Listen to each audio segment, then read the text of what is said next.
उच्छल चलदित रंगा। तब शुभ नामे जागे, तब शुभ आशीष मांगे, गाहे तब जय गाथा। जगन मंगलदायक जय हे, भारत भाग्य विधाता। जय हे जय हे जय हे जय जय जय जय हे।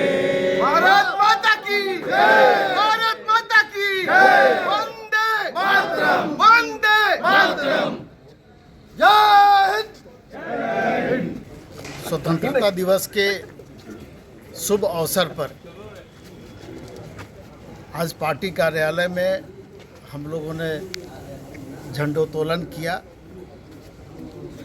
और आज इस अवसर पर देशवासियों को, झारखंड वासियों को ढेर सारी शुभकामनाएं और ढेर सारी बधाई हम लोग देते हैं। और हर वर्ष की भांति इस वर्ष भी हम लोग आज यहाँ इकट्ठा हुए हैं आज़ादी के इस जश्न में। 80 साल पूरे हो गए और इन 80 सालों में जिस तरह से हम लोगों ने और पूरा देश आगे बढ़ा है, निश्चित रूप से ये गौरव की बात है हम देशवासियों के लिए। ढेर सारी शुभकामना, ढेर सारी बधाई। इकोनॉमिक इंडिपेंडेंस है, ये गैर बराबरी का जो समाज का निर्माण का उद्देश्य हम लोगों ने देखा था, समतामूलक समाज का, ये भी चुनौती है।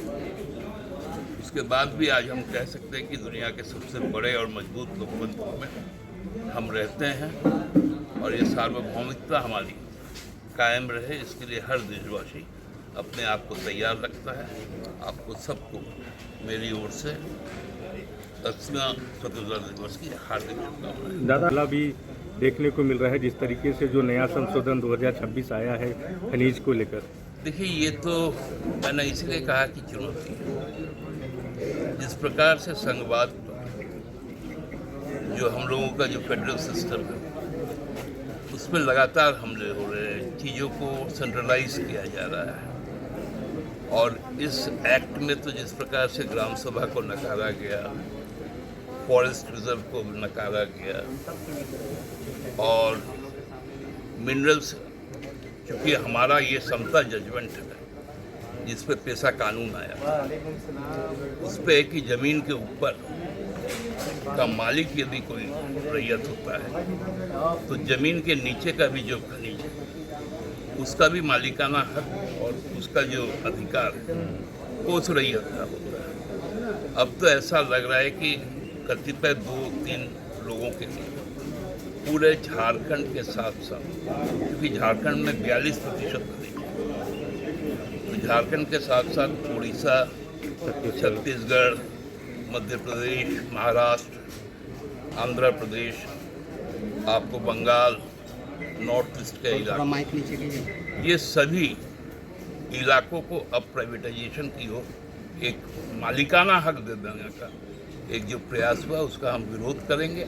और आप देखिएगा, फसल भी हम काटेंगे और खनिज भी हम रोकेंगे।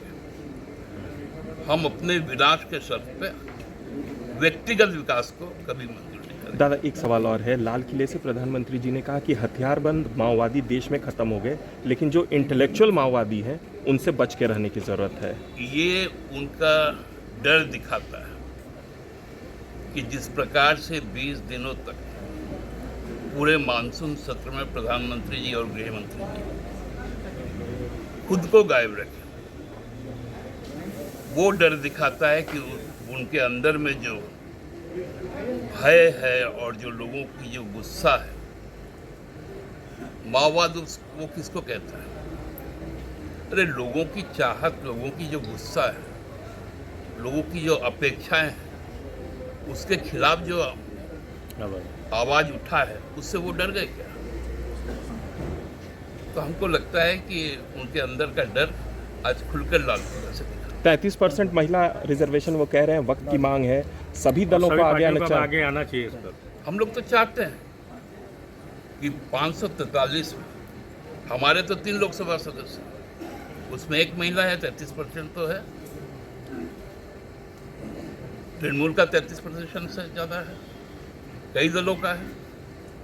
पार्टियां मैंडेटरी करते हैं कि हम अपने जो सीट देंगे उसमें 33% महिला देंगे।